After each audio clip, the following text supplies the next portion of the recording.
us, but to nature, it's a new beginning.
Living systems is the rainforest, home to the most amazing concentration of life on our planet. These dense and beautiful forests cover only a tiny portion of the Earth's surface, but they contain more than half of its plant and animal species.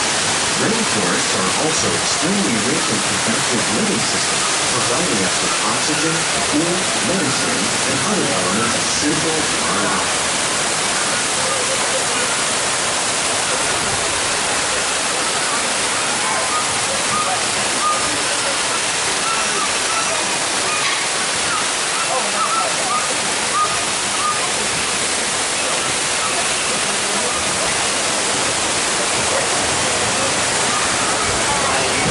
In the desert, nature has created a very different, but no less beautiful living system. And while this arid landscape may seem lifeless, it is very much alive. The plants and animals that have learned to survive in these harsh conditions make use of what little water they can find and avoid the scorching rays of the relentless sun.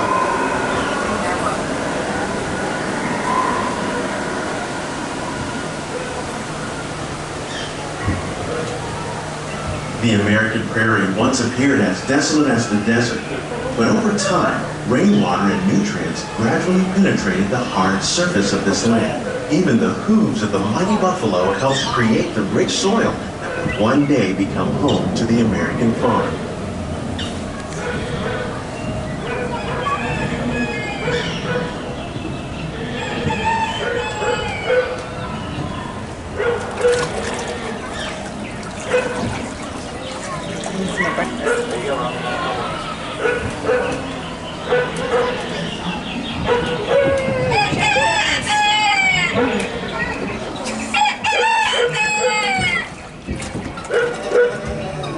Of all the forces at work on the land, humans have had one of the most profound effects. The need to produce food for a growing world led to the enormous use and sometimes overuse of the land. In our search for more efficient ways to grow food, we often fail to realize the impact of our methods.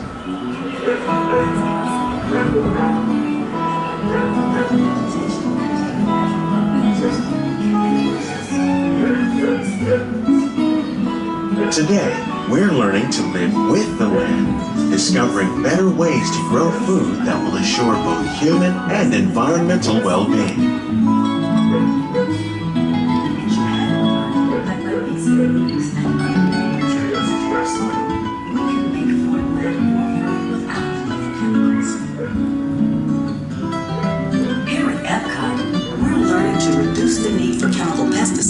By breeding and using natural predators, like ladybugs and wasps, to control pests. In the farmlands across America, we're learning that by plowing under vegetation containing natural fertilizers, we can enrich the soil without the use of chemicals. In arid regions, we're learning to produce food on desert seacoasts by developing and planting crops that thrive on salt water. In Japan, we're learning that by mixing leaves and other living materials into our soil, we can make farmland more fertile without the need for chemicals. How will we meet tomorrow's growing needs for food production, yet still respect the needs of the land? Some of the answers are being discovered just ahead. To help us maintain these carefully controlled ecosystems, and for your safety, please remain seated in your boat at all times.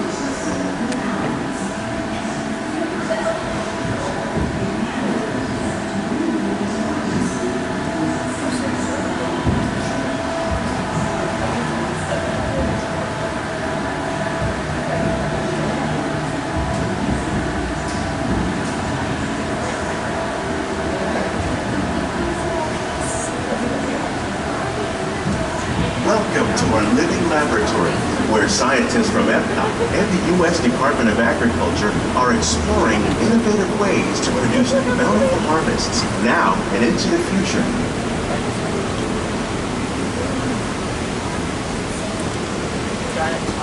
The tropics are home to the greatest diversity of plants on the planet. Many of these, like papaya, bananas, cacao, coffee, and rice, are well known around the world.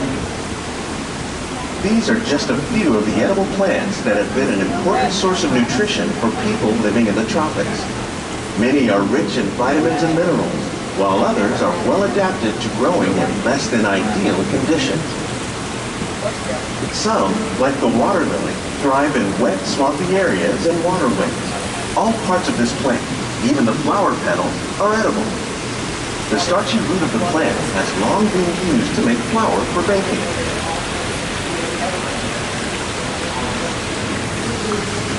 One day, many of these lesser-known tropical plants may be as important as the bananas growing on both sides of the boat. More than 28 million tons of bananas are eaten annually, making it the most popular fruit in the world.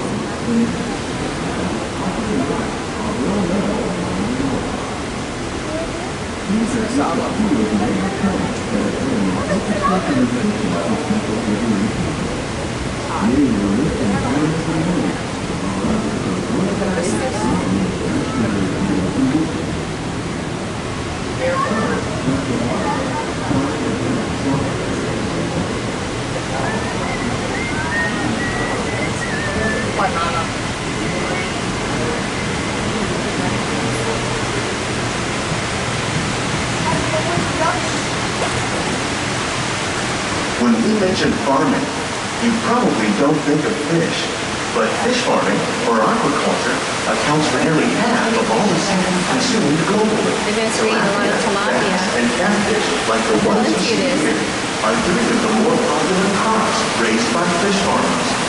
The sustainable system we're using here recycles the water in the tanks.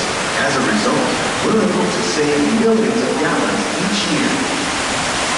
Our small fish farm produces nearly 5,000 pounds of fish each year to serve in restaurants around Walt Disney World. Innovations like this one can play an important role in our efforts to produce bountiful harvests and still protect natural resources.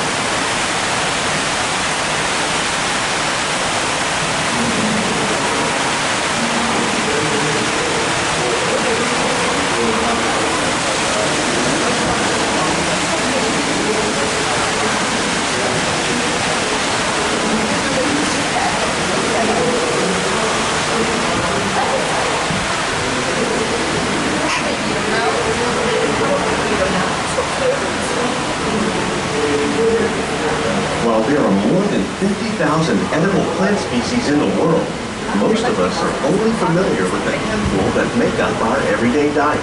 The common grains growing here, wheat, maize, sorghum, and millet, plus rice, account for nearly 2/3 of our global food consumption. Learning how to increase yields of these staples is an important goal of research around the world.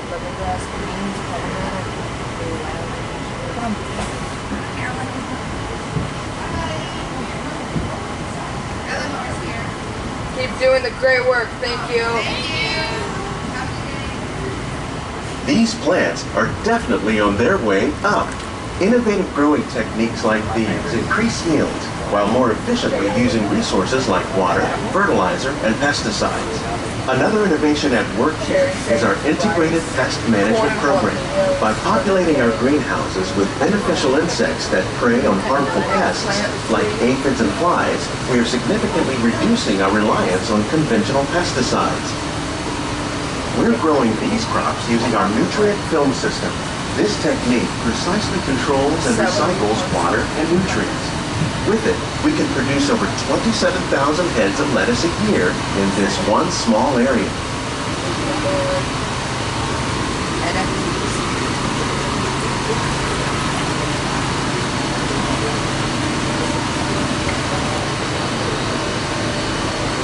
Why do they have NFTs?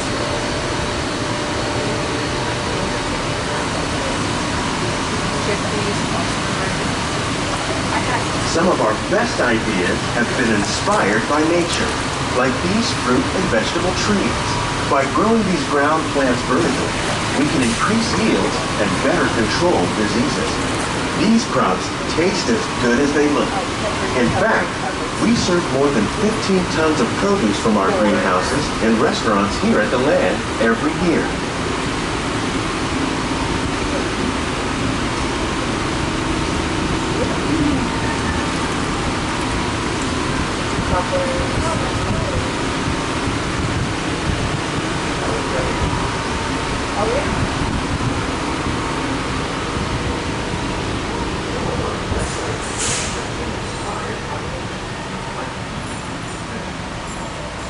The future of agriculture may include innovative ideas like this vertical growing system. Plants grown in this way use a fraction of the space required by traditional growing methods. That saves water and increases production. The aquaponics system on your left combines hydroponics with aquaculture. The fish provide a natural source of fertilizer for the plants, and the plants help keep the water clean for the fish. It's another great way to produce more while using less. In our lab, Epcot scientists are working with the U.S. Department of Agriculture on a number of innovative projects. The goal of these efforts is to produce higher yielding and better quality plants. Behind the scenes.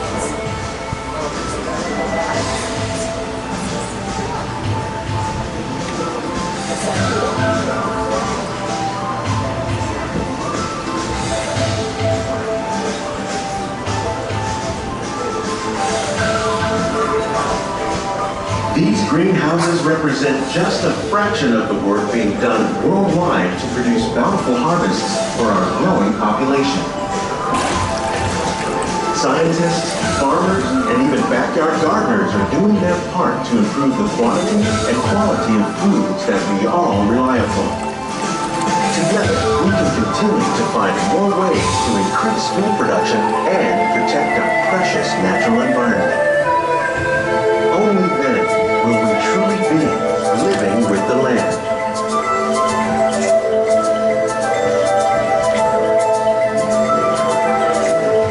On behalf of Walt Disney World, we hope you've enjoyed this unique Gerard Living Laboratories. If you'd like a closer look, then check out the Behind the Scenes walking tour. It's a chance for the whole family to get up close and personal with the plants and growing techniques in our laboratories. Please keep your hands and feet inside the boat and remain seated until the boat comes to a complete stop.